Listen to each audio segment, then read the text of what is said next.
Assalamualaikum warahmatullahi wabarakatuh. Kami dari kelompok 1, mata kuliah Etika Profesi dengan materi IT Forensik. Dan ini adalah nama-nama dari kelompok saya. Saya bernama Rizky Abu Bakar Delela dan juga tim kreator kami Ahmad Deni Ramadan dan Iqbal Ibnu Hafiz dan juga Dwi Cahyo Marianto, dan saya Rizky Abu Bakar dengan Angga Asmara sebagai eh, tim dubbing atau yang menjelaskan materi IT forensik. Pertama, IT forensik. Apa sih IT forensik itu? Keren banget kayak dari namanya. Menurut para ahli, menurut Nobel dan juga Jude Rubin, Ruby Alamsyah, dapat simpulkan bahwa IT forensik itu adalah seorang ahli IT yang secara singkatnya mengumpulkan sebuah data untuk dijadikan sebuah bukti,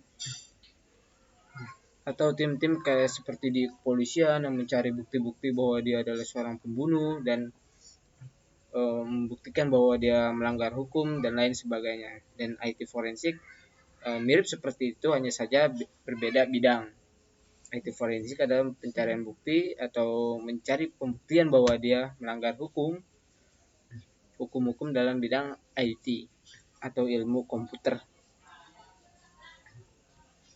Dan tujuan dari IT forensik, tujuannya itu apa? Yaitu untuk pengamanan, menganalisa bukti digital dan cara menjabarkan keadaan dari suatu artefak digital. Artefak digital itu apa? Yaitu sebuah temuan atau bukti yang dapat mencakup temuannya dalam sebuah sistem komputer atau media penyimpanan, dokumen elektronik lainnya seperti gambar, email, atau bahkan sedetan paket yang berpindah dari suatu jaringan komputer.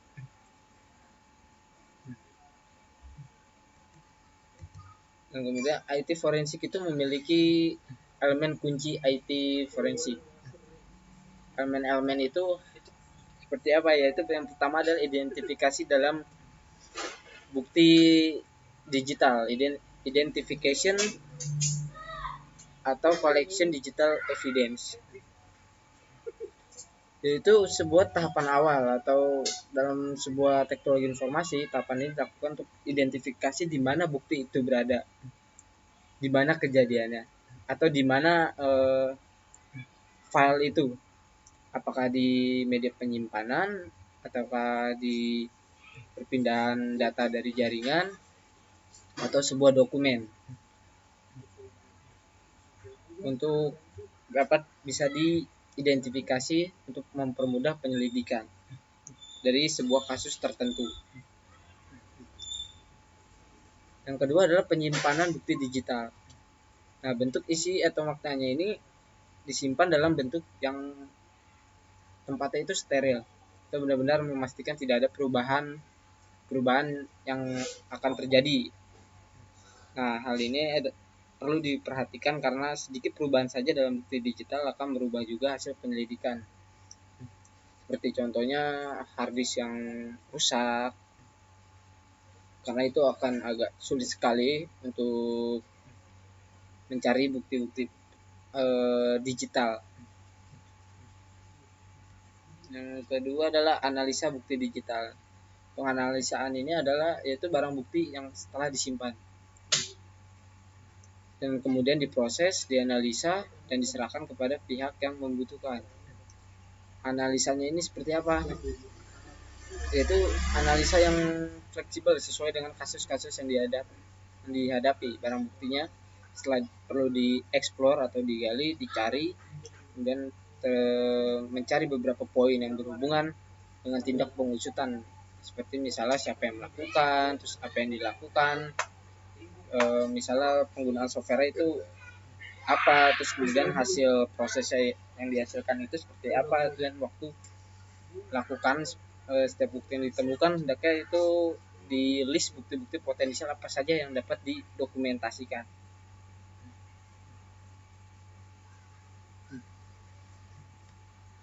Yang keempat adalah presentasi bukti digital atau presentation of digital evidence, yaitu mempresentasikan hasil temuannya yang telah dilalui, yang telah dianalisa, yang telah diteliti, dan kemudian terlepas dari ukuran objektivitas yang didapatkan, standar kebenaran yang diperoleh, standarnya, dan minimal bahan-bahan inilah nanti yang jadikan sebagai modal untuk diserahkan kepada pengadilan bahwa bukti ini kuat atau tidaknya. Dan proses digital di mana bukti digital akan dipersidangkan dan kemudian diuji otentifikasinya dan dikorelasikan dengan kasus yang terkait atau kasus yang sedang didalaminya. Pada tahapan ini menjadi sangat penting karena di sinilah proses-proses yang telah dilakukan sebelumnya akan diurai kebenarannya serta dibuktikan pada hakim untuk mengungkap data dan informasi kejadian. Dan C adalah bukti digital. Bukti dunia digital memang cukup cakupannya itu sangat luas. Proses ini menggunakan pulsa listrik dan logika biner, bukan hanya digunakan oleh perangkat komputer. Bukti digital adalah informasi yang dapat dalam format digital. Bukti digital ini biasanya berupa bukti real maupun abstrak atau perlu diolah terlebih dahulu sebelum menjadi bukti yang real. Beberapa contohnya seperti email, spread file, source code software, file bentuk image, video, audio, web browser, bookmark, cookies, dan lain sebagainya. Lalu seperti apa sih IT forensik itu? IT forensik itu sebenarnya secara singkat atau sederhananya yaitu orang yang ahli dalam bidang seperti detektif gitu lah pokoknya, dalam pengumpulan data-data untuk sebuah peristiwa yang terjadi atau kasus-kasus tertentu. Dan IT forensik inilah tugasnya sebagai ahli atau profesinya. Dan IT forensik ini harus mempunyai basic skill seperti dia harus menguasai operating system yang digunakan dan kemudian jaringan komputer, kemudian programming atau source code-nya, karena di situ kalau jika IT forensik itu tidak memiliki keahlian tersebut, bagaimana dia bisa bekerja? Karena kan harus tahu bagaimana sistem kerjanya dari setiap bukti-bukti yang didapat. Seperti dalam jaringan, dia harus mengetahui bagaimana jaringan itu bekerja dan bagaimana file-file itu bisa didapat dan bagaimana log aktivitasnya di dalam router itu. Nah, IT forensik harus mengerti bidang tersebut. Seperti kasusnya pemilu. Pada pemilu Prabowo Jokowi yang Prabowo melaporkan bahwa terdapat kecurangan. Nah, disitulah IT forensik dibutuhkan karena harus mencari bukti-bukti yang menandakan bahwa apakah benar Jokowi melakukan kecurangan atau tidak, dengan cara melihat C1 plano dan apakah C1 plano itu diedit atau tidak. Nah, itu adalah basic skill dari IT forensik itu. Dan sistem operating system pun juga sama. Lalu bagaimana kalau misalnya si hard disk ini atau flash disk ini di erase atau dihapus? Nah, di IT forensik pun dia juga memiliki beberapa aplikasi atau tools yang dipergunakan atau istilahnya dalam dunia forensik itu dinamakan dengan komputer forensik.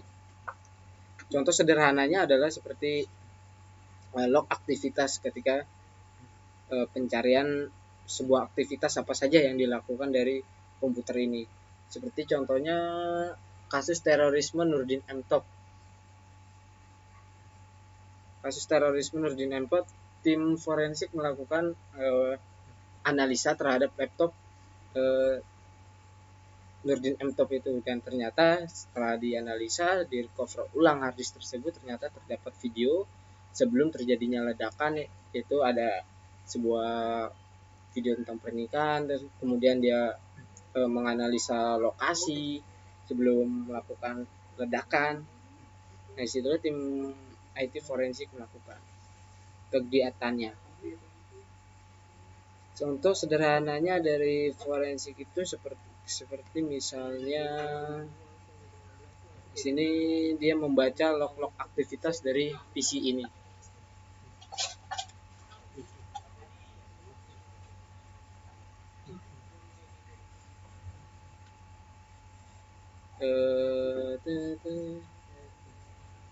Nah, dalam sebuah operating system atau sebuah OS itu pasti dia terdapat file-file sebuah lokal aktivitas dari komputer ini.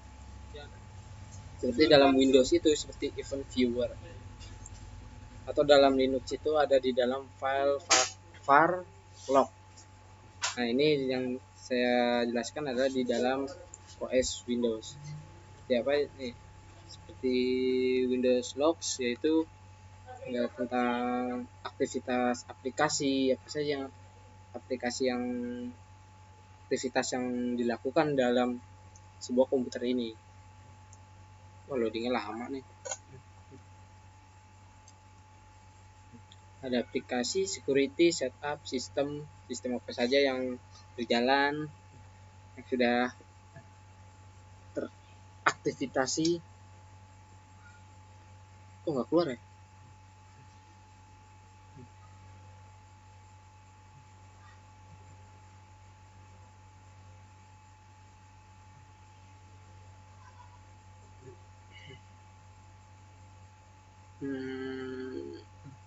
Nah, ini adalah sebuah contoh aktivitas yang dilakukan dari komputer ini. Informasi-informasi yang dilakukan itu dalam teks kategorinya general, kemudian melakukan logging, rekaman, kemudian ada warning atau apa ini, security SPP yang tidak diketahui. Kemudian dalam sekuritas atau keamanan dari komputer ini, apa saja aktivitasnya, yaitu seperti login atau membuka file atau mau memasang file sistem, itu akan terekam di dalam file security ini.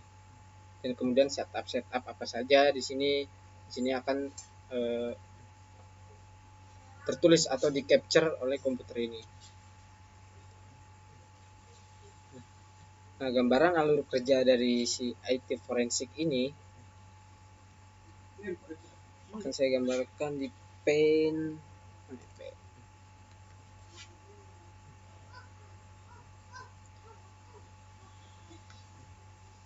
Di sini terdapat server, misal server di sini.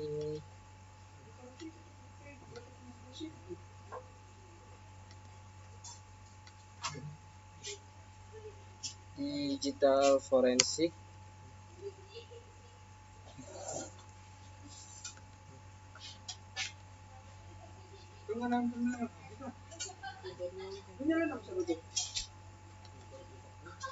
Di sini dia laporannya, kemudian menjadikan filenya atau buktinya.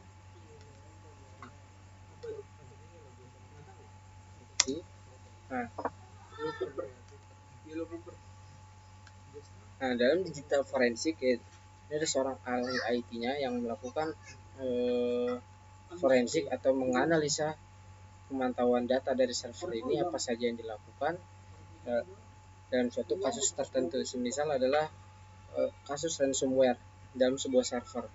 Nah, ransomware ini seperti apa? Kenapa dia bisa menyerang sebuah server ini? Dan bagaimana cara dia masuk dan siapa pelakunya? Nah, inilah yang dicari oleh forensik itu. Seperti misalnya di dalam sebuah variabel, dalam sebuah log aktivitas dari server itu seperti apa, dan kemudian ransomware ini seperti apa, dan hash dari virus itu seperti apa.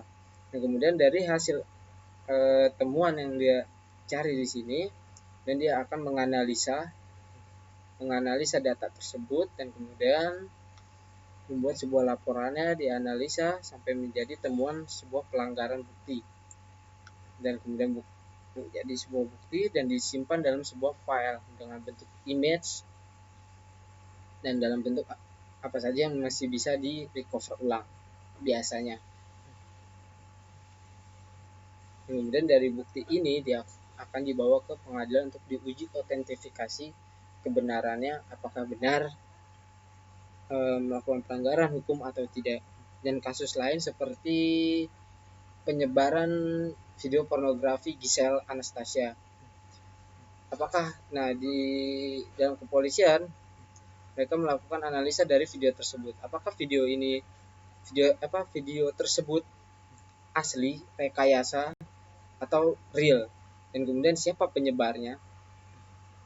Seperti itulah kegiatan dari si IT forensik.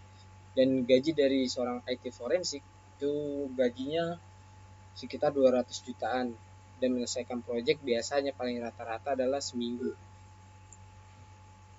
Dia bisa sambil ngopi seminggu itu dapat 200 juta selesai.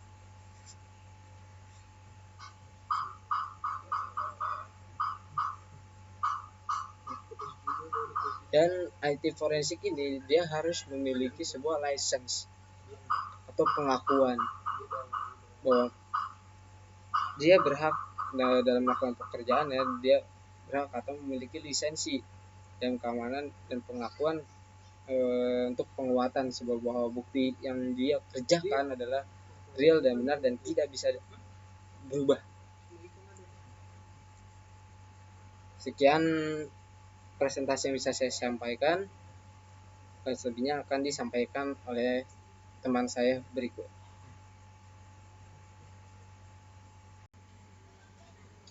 Nah, di sini saya akan melanjutkan pembahasan sebelumnya, pembahasan cyber terorisme. Sebelum membahas lebih cara merespon cyber terorisme, maka penting untuk mendefinisikan beberapa istilah operasional. Istilah-istilah tersebut antara lain cyberspace, cyber security, cybercrime, dan cyber terorisme.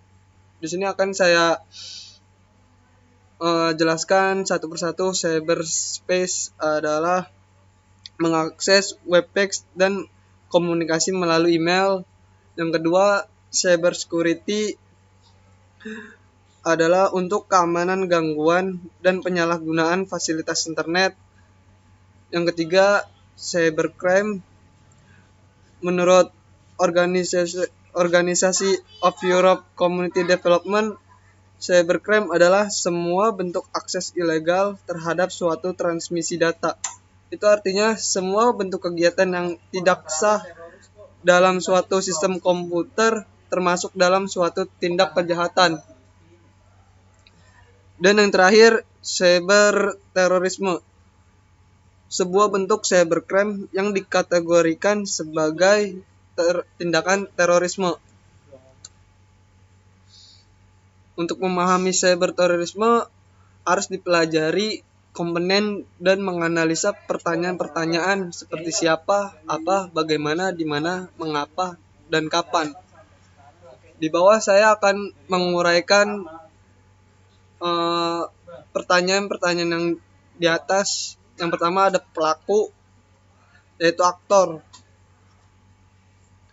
Yang kedua ada tool atau alat. Yang ketiga sasaran. Yang keempat motif. Dan yang kelima waktu serangan. Yang pertama, untuk pelaku, mereka melancarkan kegiatan terornya dengan menggunakan fasilitas cyber. Penggunaan komputer sebagai alat dan sasaran serangan merupakan bentuk penggunaan kekerasan dan intimidasi, khususnya untuk tujuan politik. Yang kedua, ada tool atau alat. Terjadinya cyberterorisme tersebut tentunya dengan premis dasar bahwa infrastruktur penting sebuah negara lebih tergantung pada pemanfaatan jaringan komputer untuk bekerjanya.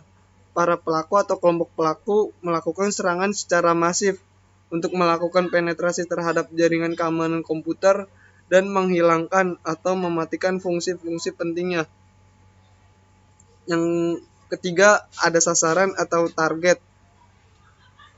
Negara-negara pada seluruhnya wilayah di dunia pada saat ini sangat tergantung pada sistem informasi.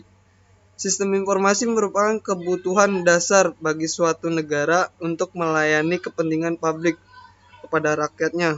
Maka serangan cyberterorisme selalu menargetkan sasarannya pada critical information infrastruktur.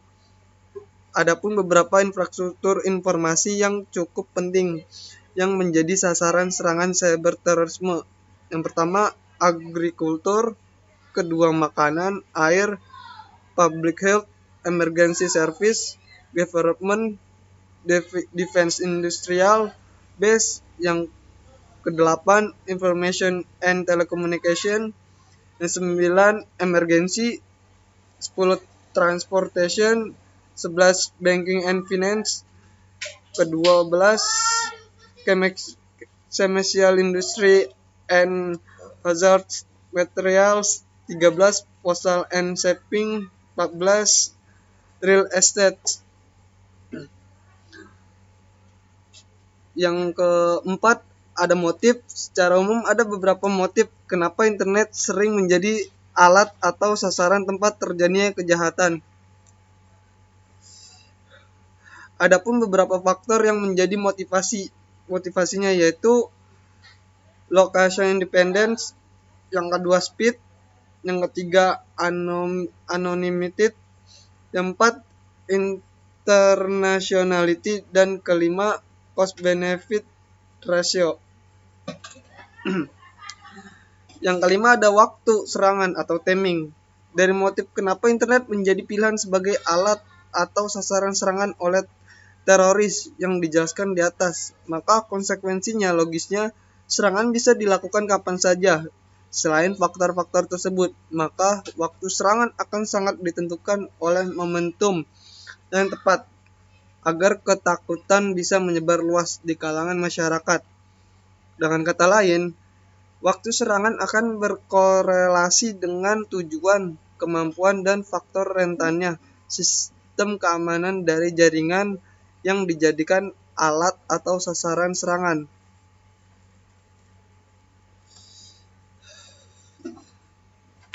Di sini ada cara kerja dari cyberterorisme. Yang pertama ada spoofing, sniper, scanner, destructive device, password cracker.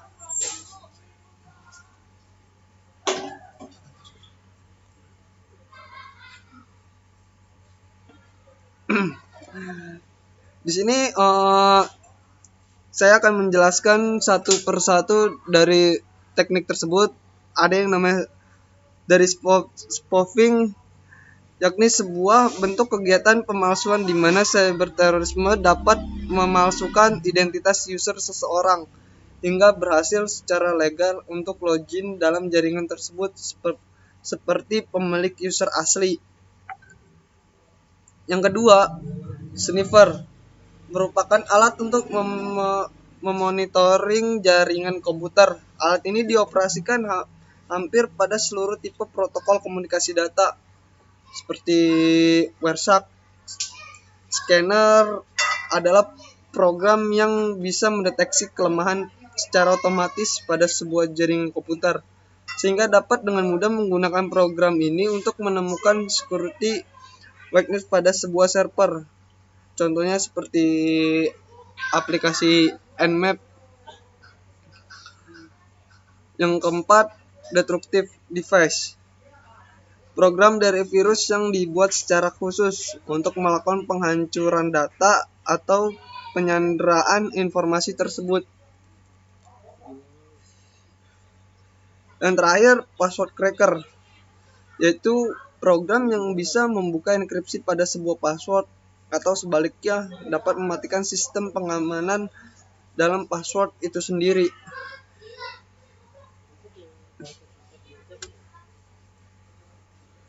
Motif kejahatan pada cyber terorisme. Yang pertama, motivasi dari cyber terorisme biasanya untuk kepentingan politik pada kelompok tertentu. Tujuannya untuk mengadu kecerdasan atau memperlihatkan ekstensinya. Yang kedua, ada motif atau niat yang ada untuk tindak kejahatan ini adalah untuk menteror masyarakat dan mengancam untuk mencelakai kehidupan, kebebasan, keamanan, atau kehormatan pribadi atau publik. Selain itu juga membahayakan fasilitas negara dan mengancam stabilitas teritorial atau juga kedaulatan suatu bangsa.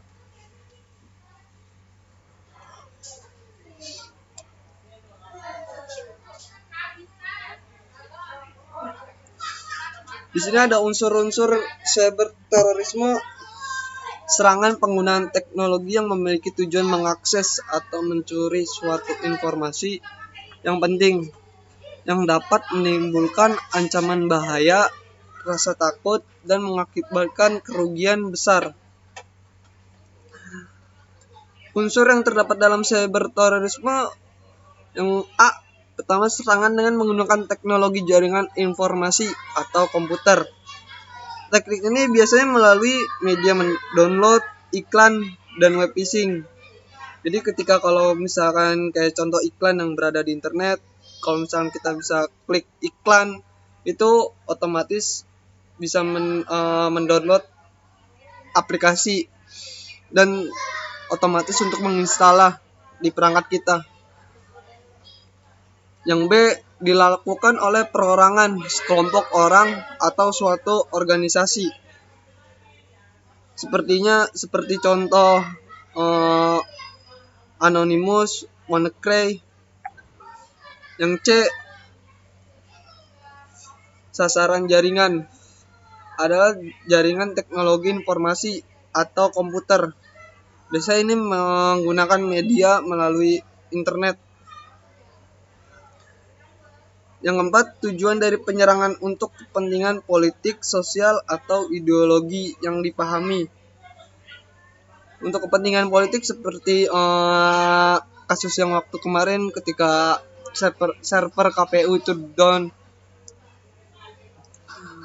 Yang kelima, ada dampak penyerangan kejahatan cyber terorisme ini terhadap kerusakan infrastruktur atau sistem informasi, serta intimidasi terhadap pemerintah dan menimbulkan rasa ketakutan pada masyarakat.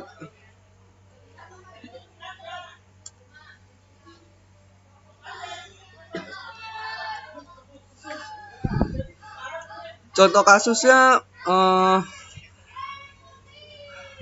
pemerasan pada WannaCry pada tahun 2017 lalu. Serangan cyber skala besar menggunakan perangkat ini diluncurkan, menginfeksikan lebih dari 75.000 komputer di 99 negara, menuntut pembayaran tebusan dalam 20 bahasa di seluruh dunia. Faktor infeksi yang diklaim Eternal Blue dirilis oleh kelompok peretas The Shadow Brokers pada tanggal 14 April 2017 bersama dengan alat lain yang tampaknya bocor dari Equation Group. Diyakini merupakan bagian dari Badan Keamanan Nasional Amerika Serikat. Eternal Blue memanfaatkan kerentanan MS-17 010 dalam implementasi protokol server Message Block atau SMB Microsoft.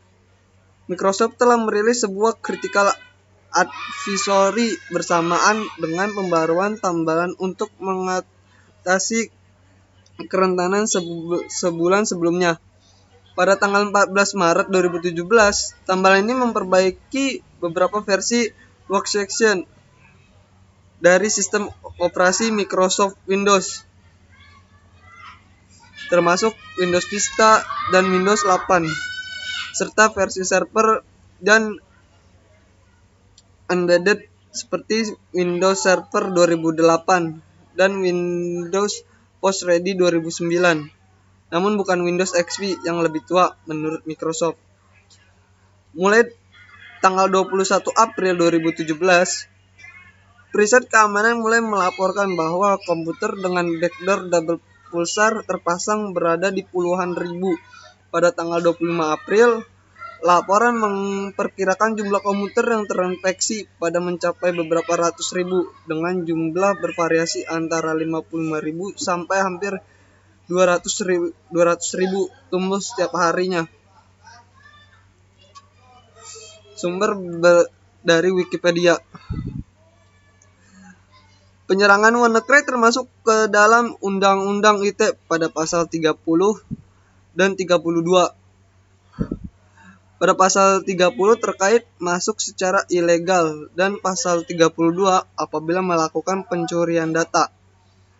Dan dalam kasus ini terdapat kasus penipuan ketika pengguna sudah mentransfer duit, belum tentu si hacker membukakan file yang sudah transkripsi. Maka kasus ini berpotensi tindakan penipuan, melanggar pasal 378 Kitab Undang-Undang Hukum Pidana KUHP atau Undang-Undang Nomor 9 2016 tentang perubahan atas Undang-Undang Nomor 11 tahun 2008 tentang informasi dan transaksi elektronik.